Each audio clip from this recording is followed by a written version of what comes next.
Jai Narayan students, in this week we are studying chapter 3 from our textbook, Two Stories About Flying. In the last video, we studied about the first story in this chapter, His First Flight, which was written by Liam O'Flaherty. Now, in the second lecture, we'll be studying about The Black Aeroplane, which is written by Frederick Frostay. So, in this story, which is written by Frederick McCarthy Fortsey, he is born on 25th August 1938 in England. He was a novelist by profession. His notable work include The Day of the Jackal, The Odessa File, The Dogs of War, The Fourth Protocol, etc. Fortsey's work frequently appeared on bestsellers list, and more than a dozen of his titles have adapted to film. By 2006, he had sold more than 70 billion books in more than 30 languages. Now, about the characters which are involved in the second part of the story. The story The Black Aeroplane. In this, we'll interact with the narrator. The narrator is a pilot who was flying his Dakota aeroplane over France back to England, and he lost his way due to a storm. The second character we'll meet with is the unknown friend. This unknown friend was also a pilot and he was flying the black aeroplane, and this unknown friend helped the narrator to find the way in the storm. And the last, we'll meet the woman. The woman who was working in the control center, from whom the narrator asked about the unknown friend who was flying the black aeroplane. Now, after the characters about the story. So, about the story, this part we have already discussed in the first video. So, I hope you have understood this part. Now, I request everyone to open your book on page number 37. Story 2, The Black Aeroplane. So, in this story, the narrator was flying to England to enjoy his holiday. He wanted to reach England in time so that he could enjoy a good English breakfast with his family. So, I am going to read out the chapter. The moon was coming up in the east behind me, and stars were shining in the clear sky above me. Now, here the narrator is telling that it was the time of night. The moon was coming up in the east, and that was behind him, and the stars were also shining in the clear sky. It showed that the sky was also quite clear. There wasn't a cloud in the sky. Now, I was happy to be alone high up above the sleeping countryside. Countryside means rural side. So, here the narrator is telling that as he was flying, he was not able to see even a single cloud in the sky, and he was quite happy as he was flying all alone above the sleeping country people. I was flying my old Dakota aeroplane over France back to England.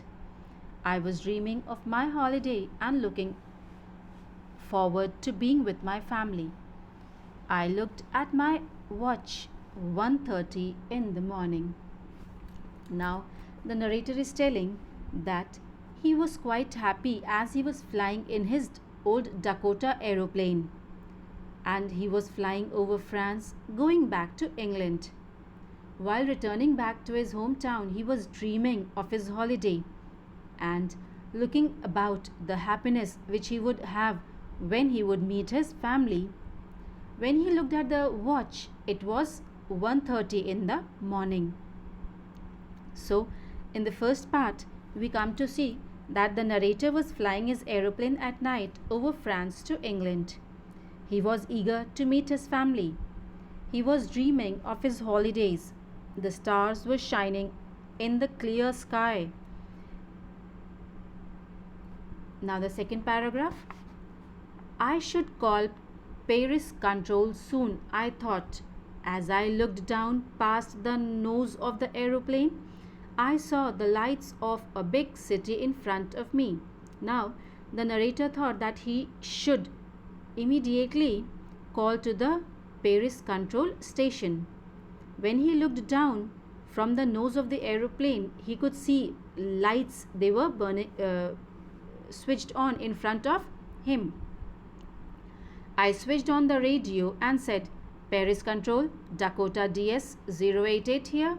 Can you hear me? I am on my way to England. Over.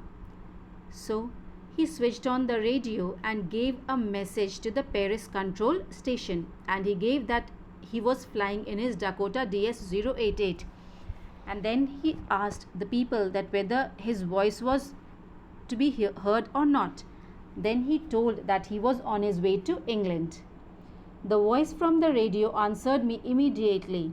DS 088, I can hear you. You ought to turn 12 degrees west now. DS 088, over. And immediately from that radio station, he received the answer. They gave the answer that they were able to hear the narrator, and they gave him instructions to turn 12 degree west. So even the city Paris could be seen down. As the narrator was flying, he could see the Paris city below. He called Paris control to get instructed about the way. So he called the Paris control station so that they could instruct him on which way to fly. And from that, he received the instruction that he should fly to 12 degrees west. The next paragraph. The voice from the radio. After this one, I checked the map and the compass, switched over to my second and last fuel tank, and turned the Dakota 12 degrees west towards England. So now, the narrator he checked all his maps and the compass. He switched on to his second and the last fuel tank, and after that, he turned the angle of the Dakota as he was being instructed from the Paris control station.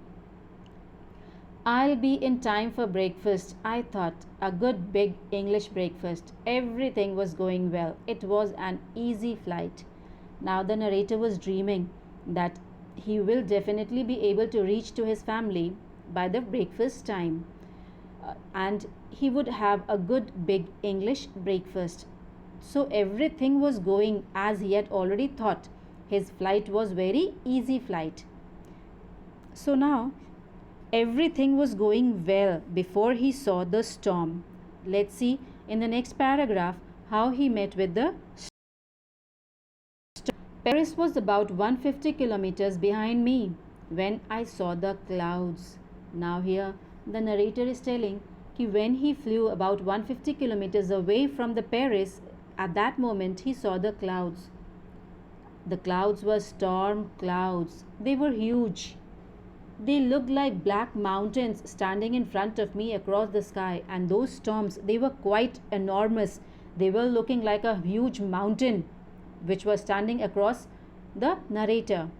I knew I could not fly up and over them, and I did not have enough fuel to fly around them to north or south. Now here the narrator is telling that he very well knew that as the storm was quite enormous, so he very well knew that he could not fly up and over that storm, and he very well knew that he could neither move towards the south nor towards the north, as he was not having enough fuel in his fuel tank. So here in this paragraph we studied that he left Paris 150 kilometers behind him. So it was now very natural for the narrator to panic. Next paragraph. I ought to go back to Paris, I thought, but I wanted to get home. I wanted that breakfast. Now, here, the narrator is telling that when he saw that enormous storm, at that moment he felt that he should return back to Paris. But once again in his mind, a very good breakfast of his home came, and he wanted to have that breakfast. I'll take the risk, I thought, and flew that old Dakota straight into the storm. तब हमारे narrator ने क्या किया? He thought that he would take the risk. Thinking this, he flew his old Dakota straight into the storm. So, now, till now we studied that he knew that it was not possible to fly up and over those storm clouds. He was confused for a moment. So, a risky but brave decision was taken by the author. He decided that he would fly through the storm. Next paragraph. Inside the clouds, everything was suddenly black. It was impossible to see anything outside the aeroplane. So, as he entered inside the clouds, he saw that immediately everything changed. It was black, and it was impossible for him to see anything outside the aeroplane. The old aeroplane jumped and twisted. Twisted here, the aeroplane was moving sideways. The old aeroplane was jumping and it was moving sideways in the air. I looked at the compass. I couldn't believe. At that moment, the narrator looked at the compass and he was not able to believe what he was seeing. Now turn to next page, page number 38. So here, as everything was fearful at the moment, the narrator, he decided to risk and flew into the storm. But everything went out of control. The compass as well as other instruments, they also stopped working. The compass was turning round and round and round. So when he took a look at the compass, he saw that the compass was turning round and round and round. It was dead. It was the indication that it was not working any further. It would not work. The other instruments were suddenly dead too. I tried the radio. Then the narrator felt that his compass was not supporting him, and then he saw that all the other instruments, they were also suddenly dead. Then the narrator tried to move for the radio. So the compass as well as other instruments, they all stopped working. He was unable to see outside the plane as the plane was jumping and twisting in the air. Now he tried to contact Paris Control. Next paragraph, Paris Control. Paris Control, can you hear me? Here he is trying to contact with the Paris Control station. There was no answer. The radio was dead too. I had no radio, no compass, and I could not see where I was. I was lost in the storm. Now the narrator is telling, as he was giving a call to the Paris Control and he was not receiving any call. He was not able to see anything outside the aeroplane. He was having no radio support. He was not having any compass. He was not having any device, any instrument to show him the way. So now, here the narrator is telling that he was lost in the storm. He tried to contact Paris Control, but he couldn't contact. So now he was lost in the storm. Next paragraph. Then, in the black clouds quite near me, I saw another aeroplane. It had no lights on its wing. When the narrator felt that he was lost at that moment only, in the storm only, he saw a black aeroplane that was very near to his plane, and that black aeroplane was not having any light on its wings. But I could see it flying next to me through the storm. But the narrator was able to see that aeroplane that was flying very next to him. I could see the pilot's face turned towards me. I was very glad to see another person. He lifted one hand and waved.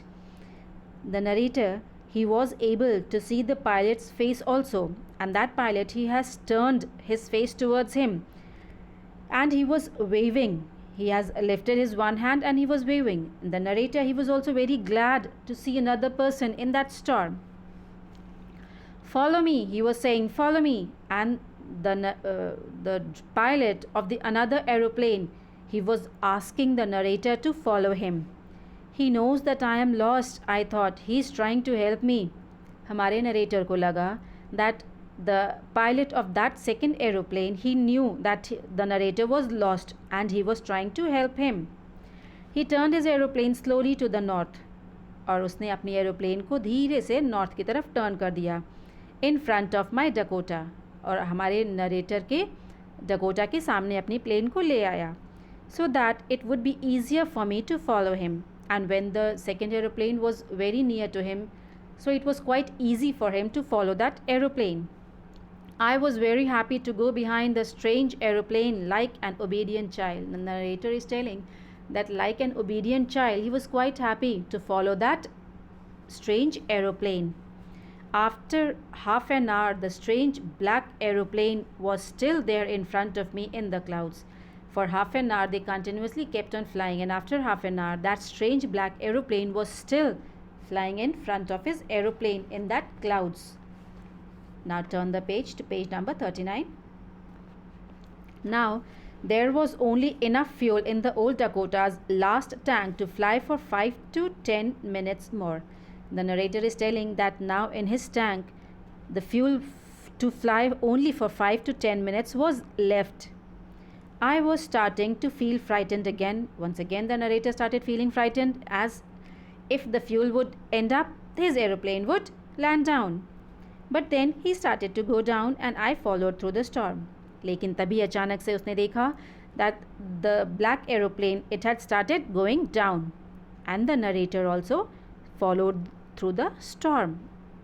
Suddenly I came out of the clouds and saw two long straight lines of lights in front of me. Suddenly the narrator found out that he had come out of the clouds and saw that two straight lines of lights were there in front of him. It was a runway. वो क्या था? That was a runway. An airport? I was safe. I turned to look for my friend in the black aeroplane, but the sky was empty. So he saw in front of him an airport. Then he felt that he was safe. He tried to turn and look towards his friend in the black aeroplane who had helped him. But when he turned to take a look at him, he saw that the sky was quite empty. There was nothing there. The black aeroplane was not there. The black aeroplane was gone. I could not see it anywhere. The narrator was not able to see that black aeroplane anywhere. Next paragraph. I landed and was not sorry to walk away from the old Dakota near the control tower. Now, when his plane landed at the airport, he moved out of the old Dakota and walked near the control tower. I went and asked a woman in the control center where I was and who the other pilot was. He directly went towards the control tower, entered into that control tower, and the lady was sitting over there. He went there and asked from her about the second aeroplane, where he was and who was the pilot in the second aeroplane. I wanted to say thank you. She looked at me very strangely and then laughed. The lady who was present in the control center, she gave a strange look to the narrator and laughed. Another aeroplane? Up there in this storm, no other aeroplanes were flying tonight. And then she spoke out, another aeroplane, and that also in this stormy night. Then she disclosed that no other aeroplane was flying that night. Yours was the only one I could see on the radar. The lady told that the narrator's aeroplane was the only plane flying in the sky, which was under the radar. So, who helped me to arrive there safely without a compass or a radio and without any more fuel in my tanks? who was the pilot on the strange black aeroplane flying to the storm without lights? Now, the narrator was in a great surprise that who was the pilot of that black aeroplane who had helped the narrator without any compass or a radio, without any more fuel in his tank, to land so safely. And who was the pilot on the strange black aeroplane that was flying in the storm, and that also without any light? So, the great surprise. The narrator, he came out from the plane to thank the pilot of the black aeroplane, but he was shocked to see no one there. He went to control tower and asked the woman about the place and that black aeroplane. So hearing his words, the woman laughed and said that that there was no other aeroplane except his. It was a very big surprise to the narrator. He was dumbfounded as he had no explanation for that miracle. So, dear students, I hope so. This chapter is clear to you. If you have any question, please ask. Thank you.